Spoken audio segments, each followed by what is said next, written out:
تو گزارش میری ڈاکٹر صاحب صرف یہ ہے کہ ان کا علمی اور نظری ارتقاء جو ہے اس کو سامنے رکھنا چاہیے، اور اس حوالے سے ہم تنقید جو کرتے ہیں میرے خیال میں وہ بہت پرانی تنقید ہو گئی ہے جو کہ ریلیونٹ شاید آج کے حاضر دور میں ممکن نہیں ہے۔ تو جمہوریت کے بارے میں ہمیں اپنا نظریہ جو ہے جو کہ آپریٹنگ ریالٹیز ہیں ویسٹ کی، اس کے حوالے سے اس کو تھوڑا سا پرسپیکٹو میں لانا ہوگا، کیونکہ پرسپیکٹو اور آؤٹ آف فوکس ہے اس وقت جتنا جو ہو رہا ہے یہ ساری بات۔ دوسرا میرا ایک اور جو آپ سے گزارش ہے وہ یہ ہے کہ نیشن سٹیٹ کا کانسیپٹ جو ہے وہ صنعتی انقلاب کے ساتھ ساتھ ارتقاء میں آیا ہے، اور نیشن اور سٹیٹ کی جو ایولیوشن یا ارتقاء جو ہے وہ پیرالل ہوا ہے۔ جب ہم اسلامی ریاست کی بات کرتے ہیں تو ہم کون سی نیشن سٹیٹ کی بات کرتے ہیں؟ ہم کالونیز رہے ہیں، یہاں سٹیٹ پہلے بنی ہے، اور آزادی کے بعد سٹیٹ نے یہ کوشش کی ہے کہ وہ نیشن بنائے، اور جس کی طرف ابھی ذکر کیا میرے سے پہلے مقرر نے کہ پروونسز جو ہیں اور مختلف جو کلچرز ہیں پاکستان میں آباد، ان کو یکجا کس طریقے سے کیا جائے گا؟ یا تو ایڈمنسٹریٹولی آپ کر لیں، یا پولیٹیکلی کر لیں، یا ریلیجسلی کر لیں۔ گزارش میری یہ ہے کہ یہ مشکل کام ہے، اور سٹیٹ اگر یہ کام کرنے لگ پڑے گی کہ وہ ایک نیشن بنائے اور لوگوں کی جو فطری چیزیں ہیں ان کو دبائے، تو اس سے مسائل زیادہ پیدا ہو جائیں گے۔ ہمارا تجربہ رہا ہے، ہم نے 1955 میں 1 یونٹ بنایا تھا administratively to deal with the East Pakistanis, the Bengalis. اچھا، وہ ایکسپیریمنٹ 1969 تک چلا تھا، فیل ہو گیا تھا۔ اس کے بعد بنگلہ دیش بن گیا، اور ہم جو باقی رہ گئے ہیں وہاں ایتھنیسٹی کا پرابلم جو ہے وہ زیادہ شدت کے ساتھ ابھرا ہے۔ تو سوال یہ ہے کہ لوگوں کی جو سوشو پولیٹیکل اکنامک نیڈز ہیں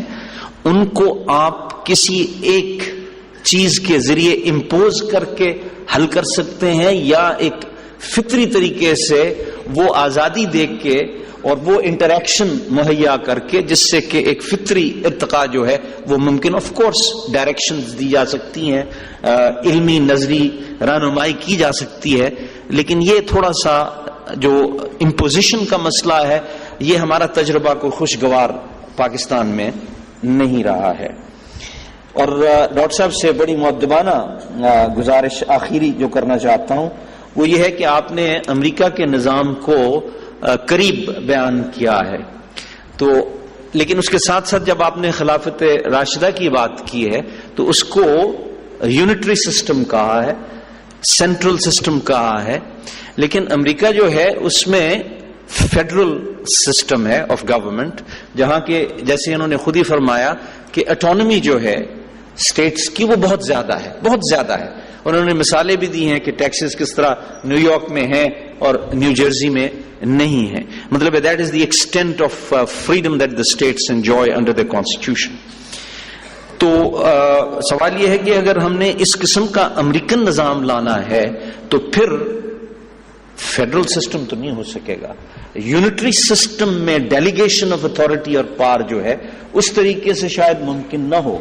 لیکن اگر آپ برطانیہ کی مثال لیتے ہیں جو کہ یونٹری سسٹم ہے، برطانیہ میں یونٹری سسٹم ہے، mother parliament is sovereign, can make a man a woman, a woman a man, جو کہ ہم بڑا کہتے رہتے ہیں، لیکن وہاں جو روایات ہیں، ٹریڈیشنز جنہیں کہتے ہیں، وہ اتنی پاورفل ہیں کہ برٹش پارلیمنٹ جو اپنے آپ کو مدر پارلیمنٹ اور سوورن کہتی ہے وہ کوئی تبدیلی نہیں لا سکتی۔ مثلا لوکل گورنمنٹ کا سسٹم جو ہے برطانیہ میں وہ ٹریڈیشنز پہ بیس کرتا ہے اور الیکٹو پرنسپل پہ بیس کرتا ہے، اور جتنی ڈیلیگیشن اور ڈیوولوشن آف اتھارٹی برٹن میں لوکل گورنمنٹ پہ ہے آپ کو شاید اس کا اندازہ نہ ہو۔ تو سوال یہ ہے کہ یونٹری سسٹم میں بھی گنجائش ہے کہ آپ ڈیلیگیشن اور ڈیوولوشن آف اتھارٹی کر سکتے ہیں، لیکن بات یہ ہے کہ مینیجرز جو ہیں، پولیٹیکل مینیجرز جو ہیں، کیا وہ آئین چاہے وہ لکھا ہوا ہو چاہے وہ نہ لکھا ہوا آئین ہو جیسے کہ برطانیہ میں ہے،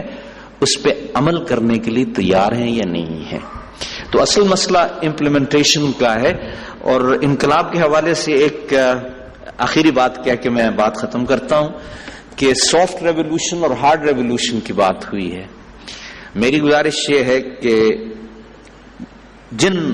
خطوں اور علاقوں میں انگریز نے حکومت کی ہے، برٹش ایڈمنسٹرڈ کالونیز، وہاں انقلاب 1945 کے بعد کسی جگہ نہیں آیا ہے. فرینچ کالونیز، اسپینش کالونیز، ان میں آیا ہے، لیکن برٹش ایڈمنسٹرڈ کالونیز میں جو اسٹرکچرل ارینجمنٹس ہیں وہ اس قسم کے ہیں کہ اس میں انقلاب جیسی چیز کی گنجائش بہت کم ہے. ہو جائے مستقبل میں تو اس کا میں کہہ نہیں سکتا. بہت بہت شکریہ آپ کی دعوت کا اور سننے کا. Thank you. سجاد نصیر صاحب، جو باتیں آپ نے ارشاد فرمائی ہیں، میرا یہ خیال ہے کہ بنیادی طور پر وہ میری گفتگو میں موجود تھیں. میں بھی یہ سمجھتا ہوں کہ جمہوریت میں جو ارتقاء کا عمل چل رہا ہے، میں نے جو مثال دی تھی دائرے کے اندر امر و ہم میں جو بھی highest norms and values of democracy, نوع انسانی اختیار کر سکے، جہاں تک پہنچ سکے، اس کو اسلام جو ہے اپنے سسٹم میں انکارپوریٹ کر لے گا، سوائے اس کے کہ وہ دائرہ جو ہے وہ موجود رہے گا کہ no legislation can be done repugnant to the Quran and Sunnah. یہ نہیں ہو سکتا کہ 1918 میں تو شراب پر پابندی لگا دی جائے امریکہ میں اور 1933 میں اس کو جائز قرار دیا جائے. اگر کوئی شے حرام ہے تو وہ حرام رہے گی، موضوع قرآن حرام رہے گی، اس کو کوئی پارلیمنٹ حلال نہیں کر سکتی. کوئی شے حلال ہے تو حلال رہے گی، اسے کوئی پارلیمنٹ حرام نہیں کر سکتی. تو یہ جو تحلیل اور تحریم کا ہے، یہ اختیار اللہ کا ہے، اللہ کے رسول کا ہے. باقی معاملات کے اندر آپ جو بھی بہتر سے بہتر ڈیموکریسی ممکن ہو. امریکہ کی ڈیموکریسی کو یہ بھی کہا جاتا ہے کہ وہ تو ایک کیپٹلسٹک ڈکٹیٹرشپ ہے، ڈکٹیٹرشپ آف دی کیپٹلسٹ. جو بھی کہا جائے، مختلف اس کی شارٹ کمنگز ہیں ہر جگہ کی، لیکن جہاں تک بھی ایوولوشن ہوا ہے اس کے بہترین ثمرات کو ہم انکارپوریٹ کر سکتے ہیں. برطانوی نظام جو ہے اس کے اندر وہ سنویت ہے، وہ اپنی بادشاہی روایات کو قائم رکھنے کے لیے پارلیمانی نظام کو لے کر چل رہے ہیں کہ ہیڈ آف دی اسٹیٹ جو ہے وہ بادشاہ یا کوئن ہے اور ہیڈ آف دی گورنمنٹ جو ہے پرائم منسٹر ہے. یہ سنویت جو ہے یہ واقعتاً بہت غلط شے ہے، اور اس کے اعتبار سے امریکی نظام جو ہے میرے نزدیک وہ جو ایوولوشن ہے اس کی ہائر سٹیج پر ہے، جس میں یہ سنویت ختم ہو جاتی ہے. اور جوڈیشری کو اور ایگزیکٹو کو، لیجسلیچر کو واقعہ یہ کہ میکسیمم جتنا ایک دوسرے سے علیحدہ کر دیا گیا ہے وہ امریکی نظام میں ہے. باقی چونکہ شاہ صاحب نے اختلاف کیا تھا اسے یونیٹری نظام، میرے نزدیک جس چیز کو آپ کلچرز کا معاملہ کہہ رہے ہیں، میرے نزدیک بھی ان کی اہمیت ہے. کلچرز جو ہے مختلف قوموں کے لباس کے حوالے سے، ہیبٹس آف ایٹنگ اور لباس کے اور مختلف چیزیں جو ان کی ہیں، اس میں بھی ایک ہی اصول کار فرما رہے گا. کوئی کلچر جو ہے اس کے اندر کوئی شے کتاب و سنت کے منافی ہوگی تو ختم کر دی جائے گی. باقی ساری چیزیں ہر جگہ کا کلچر اپنا ہے اور اسے ڈیولپ ہونے کا حق حاصل ہے، اسے موقع دیا جانا چاہیے. اس حوالے سے میں نے روح اصل سے جس کو تعبیر کیا تھا، میرے نزدیک فیڈرل سسٹم جو ہے وہی بہترین نظام ہے کہ اسٹیٹس کو اب آپ کو معلوم ہے کہ امریکہ میں وہ اس حد تک چلے گئے ہیں، ایک اسٹیٹ ہے جس میں پولیگیمی کی اجازت ہے، باقی تمام اسٹیٹس کے اندر پولیگیمی حرام ہے. جن چیزوں کا تعلق تو ہوگا کتاب و سنت سے، سوال یہ کہ وہ تو نہ فیڈرل اور نہ اسٹیٹ لیول پر کہیں بھی اس سے خلاف ورزی نہیں ہو سکتی. باقی یہ ہے کہ اسٹیٹس جو ہیں وہ اپنے معاملات کو طے کر لیں، اور جتنی بھی ڈی سینٹرلائزیشن ہو سکے وہ میرے نزدیک بہتر ہے. لوگوں کو زیادہ سے زیادہ اپنی بات کے کہنے کا اور اپنے معاملات کو یہ احساس ہو کہ ہمارے معاملات ہمارے اپنے ہاتھ میں ہیں، تو اس سے ایک بہتر فضا جو ہے وجود میں آتی ہے. یہ بات بہت اہم ہے اور یہ بڑی ایکیوٹ آبزرویشن ہے میرے نزدیک کہ انقلابات وہی آئے ہیں کہ جو فرینچ کالونیز تھیں یا کچھ اور پورچوگیز یا کوئی اور ڈچ،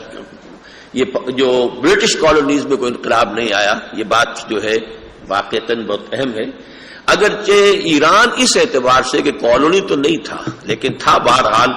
انگریزوں ہی کے زیر اثر